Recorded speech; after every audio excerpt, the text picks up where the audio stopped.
Assalamualaikum warahmatullahi wabarakatuh. Om Swastiastu, Namo Buddhaya, salam kebajikan. Perkenalkan, nama saya Adnan Aswad, NIM L0211810027.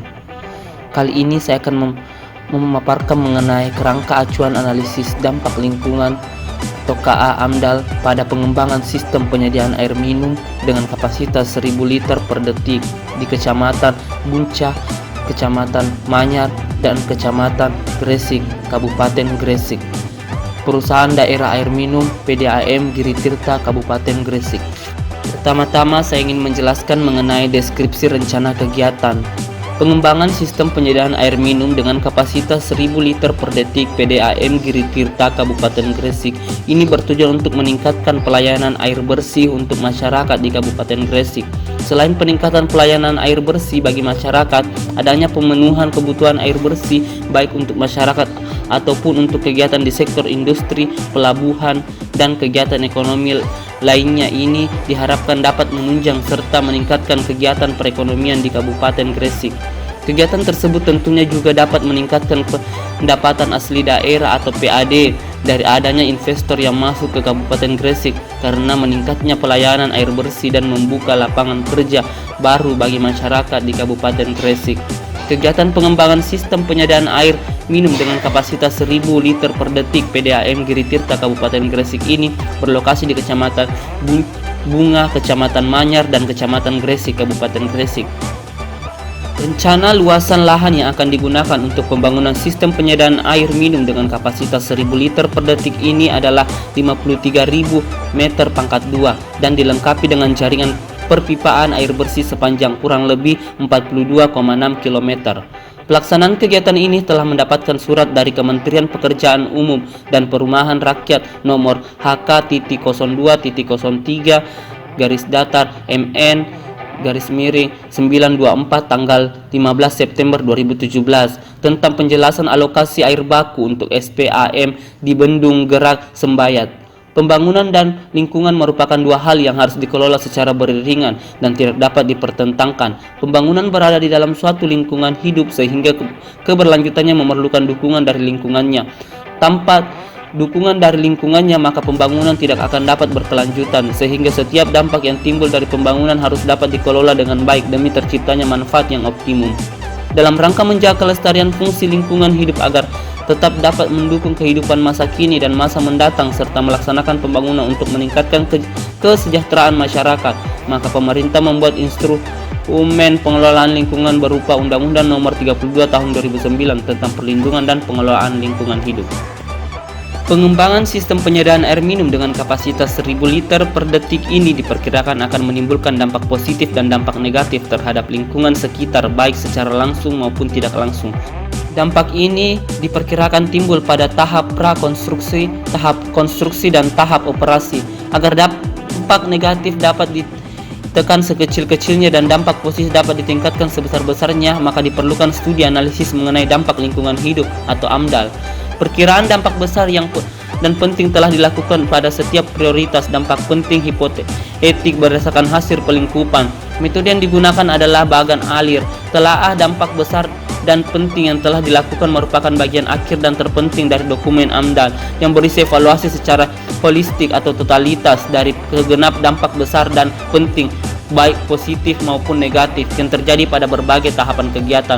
Berdasarkan hasil evaluasi holistik ini telah disusun arahan RKL agar dampak negatif dapat diperkecil dan dampak positif dapat ditingkatkan.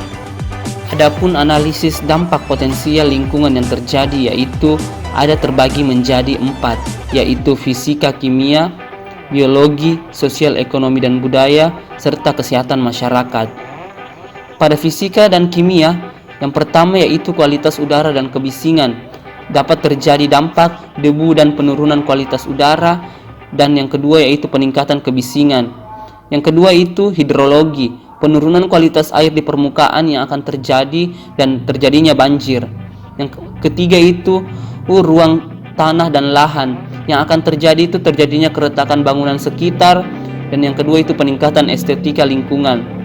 Dan yang keempat itu adanya transportasi, yang akan terjadi itu pengurungan umum jalan, penurunan kinerja jalan, dan tumpahan material di jalan. Secara biologi, yang pertama itu terjadi pada flora, penurunan keragaman hayati. Dan untuk pada sosial ekonomi dan budaya, sosial ekonomi yang akan terjadi yaitu terciptanya kesempatan kerja, hilangnya kesempatan kerja, terciptanya kesempatan berusaha, peningkatan pendapatan, penurunan pendapatan, peningkatan PAD, peningkatan ketersediaan air bersih. Yang kedua itu pada budaya, yang akan terjadi itu keresahan masyarakat. Dan yang ketiga itu pada pertahanan dan keamanan, akan terjadi gangguan Kamtipnas. Dan yang pada kesehatan masyarakat itu yang terjadi, yang pertama itu parameter yang berpengaruh terhadap kesehatan yang akan terjadi itu gangguan kesehatan masyarakat serta penurunan sanitasi lingkungan. Dan yang kedua itu kondisi sanitasi lingkungan yang akan terjadi peningkatan limbah padat domestik. Yang kedua itu timbulnya buangan material. Yang ketiga itu timbulnya limbah B3. Dapat juga dilihat di matriks ini, yaitu terbagi menjadi 3 tahap, yaitu tahap prakonstruksi, konstruksi, dan operasi. Pada tahap prakonstruksi yang akan dilakukan pada nomor 1 yaitu perizinan, dan nomor 2 itu sosialisasi proyek. Dan pada tahap konstruksi yang akan dilakukan pada nomor 3 yaitu pemagaran proyek dan pengoperasian base camp. Dan nomor 4 itu mobilisasi tenaga kerja sementara. Dan nomor 5 itu mobilisasi peralatan dan material. Nomor 6 itu pembangunan struktur bangunan dan jaringan pipa. Dan nomor 7 itu demobilisasi peralatan.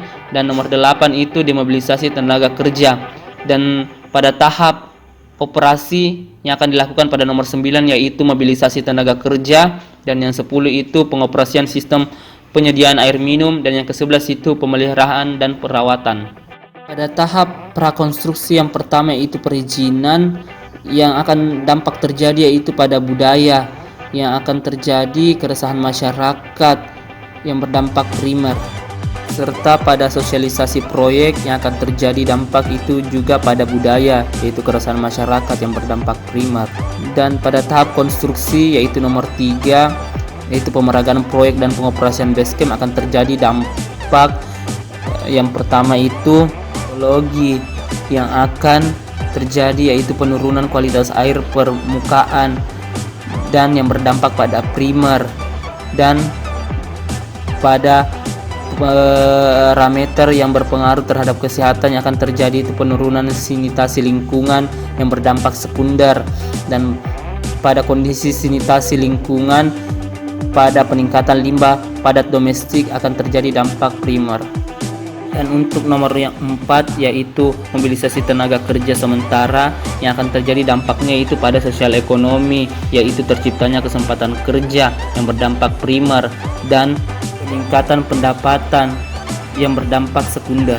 Serta pada nomor 5 yaitu mobilisasi peralatan dan material, akan terjadi dampak pada kualitas udara dan kebisingan, yaitu debu dan penurunan kualitas udara yang berdampak primer dan peningkatan kebisingan yang akan berdampak primer.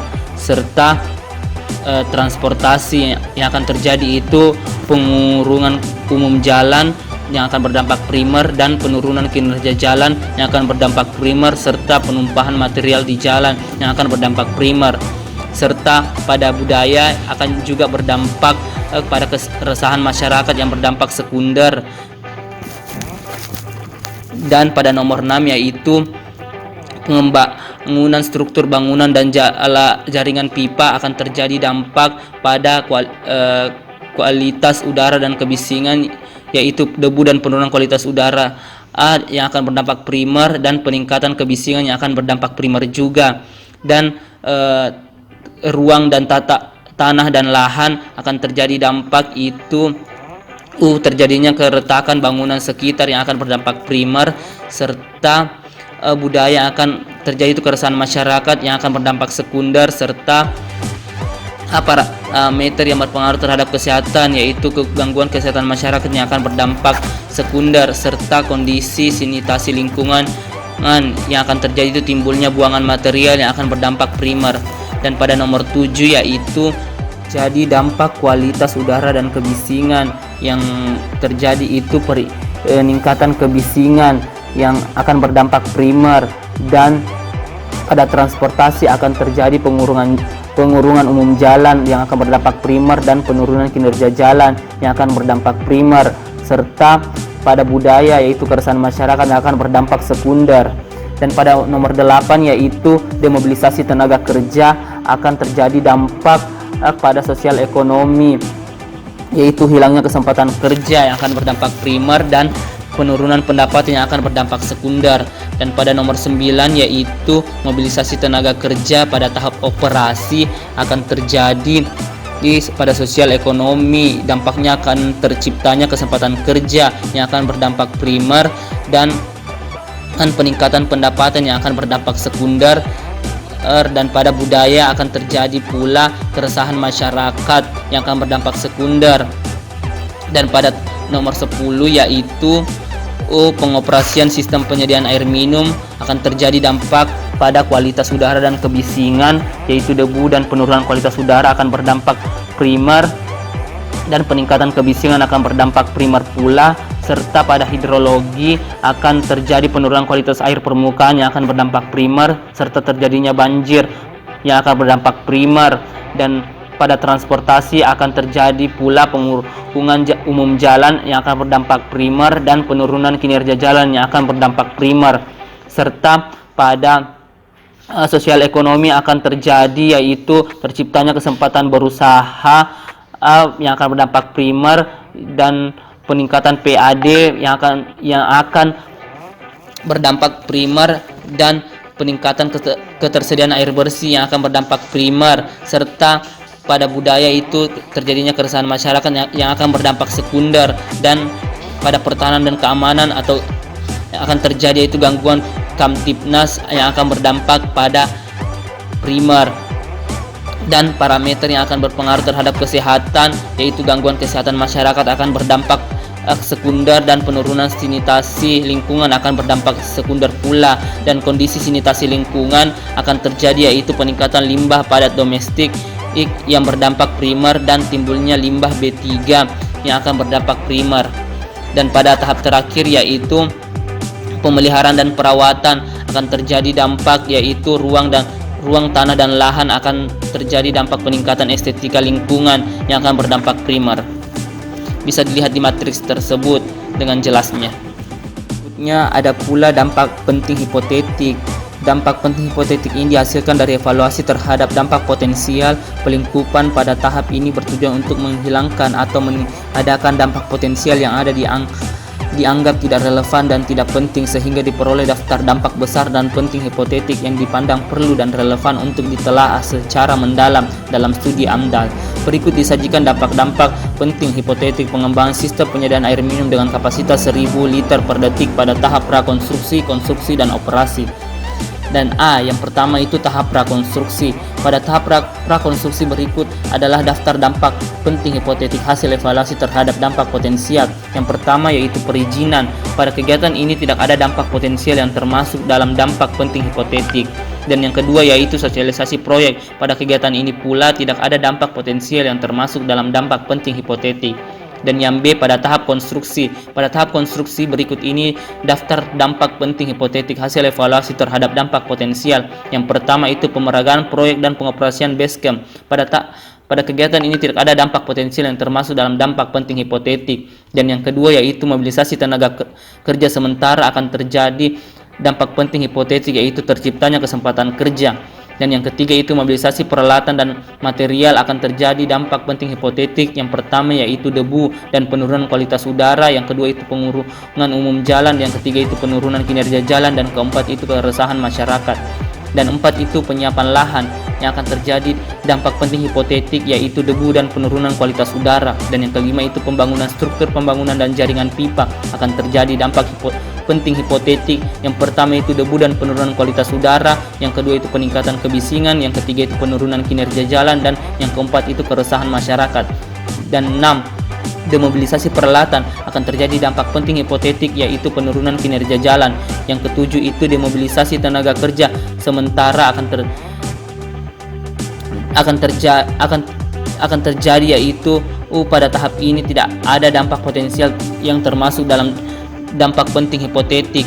Yang C pada tahap C yaitu tahap operasi. Pada tahap operasi berikut adalah daftar dampak yang hipotetik yang hasil evaluasi terhadap dampak potensial. Yang pertama itu mobilisasi tenaga kerja yang pertama akan terjadi itu dampak penting hipotetik, yaitu terciptanya kesempatan kerja. Yang kedua itu pengoperasian sistem penyediaan air minum akan terjadi dampak penting hipotetik. Yang pertama debu dan penurunan kualitas udara, yang kedua itu peningkatan kebisingan, yang ketiga itu peningkatan ketersediaan air bersih, yang keempat itu penurunan kualitas air permukaan, yang kelima itu peningkatan aliran runoff, yang keenam itu penurunan kinerja jalan, yang ketujuh itu terciptanya kesempatan berusaha, yang kedelapan itu keresahan masyarakat, yang kesembilan itu peningkatan limbah padat domestik, yang kesepuluh itu timbulnya limbah B3, dan nomor 3 yaitu pemeliharaan dan perawatan.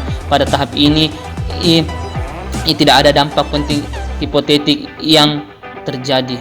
Berikutnya yaitu batas waktu kajian AMDAL. Dapat dilihat pada tabel tersebut, yaitu pada tahap prakonstruksi yang pertama itu perjanjian, batas waktu kajiannya yaitu 5 bulan, alasannya itu sesuai dengan jadwal proyek. Yang kedua itu sosialisasi proyek, batas waktu kajiannya yaitu 1 bulan dengan alasan sesuai dengan jadwal proyek.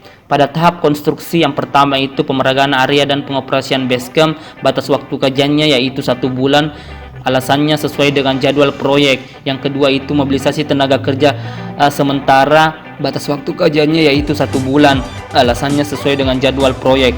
Yang ketiga yaitu mobilisasi peralatan dan material, batas waktu kajiannya yaitu 3 bulan, alasannya itu sesuai dengan jadwal proyek.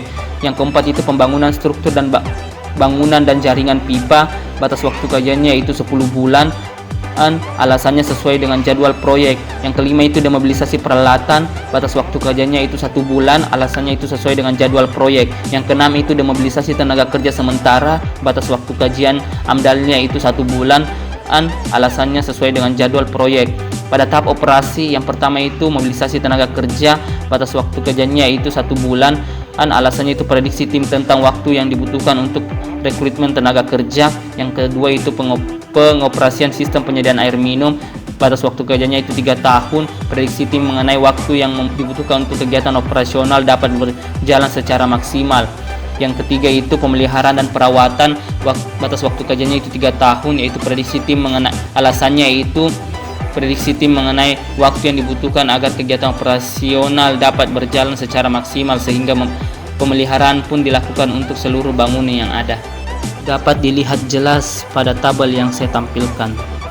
Berikutnya yaitu adapun tenaga ahli dokumen AMDAL konsultan bidang lingkungan hidup pada proyek ini, yaitu dapat dilihat pada tabel. Yang pertama yaitu Dr. Andes Jeremiah Rubin Tachmin, MSI pada bidang fisika, kimia, sanitasi lingkungan dengan keterangan sertifikat kompetensi penyusun AMDAL atau KTPA. Yang kedua yaitu Insinyur Syafrizal Amzar pada bidang kelautan, pergerukan dan kepelabuhanan dengan keterangan sertifikat berkompetensi penyusun AMDAL atau KTPA. Yang ketiga itu Insinyur Dahyar Muhammad pada bidang sosial ekonomi dan sosial budaya, keterangan sertifikat kompetensi penyusun AMDAL atau KTPA. Yang keempat itu Insinyur Gatot Yulianto MSI pada bidang sosial ekonomi perikanan dengan sertifikat kompetensi penyusun AMDAL atau KTPA.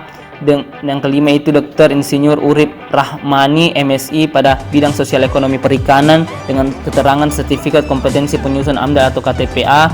Yang keenam itu Dr. Randa Dwi Supriyabowati pada bidang sosiologi dengan keterangan sertifikat kompetensi penyusun AMDAL atau KTPA.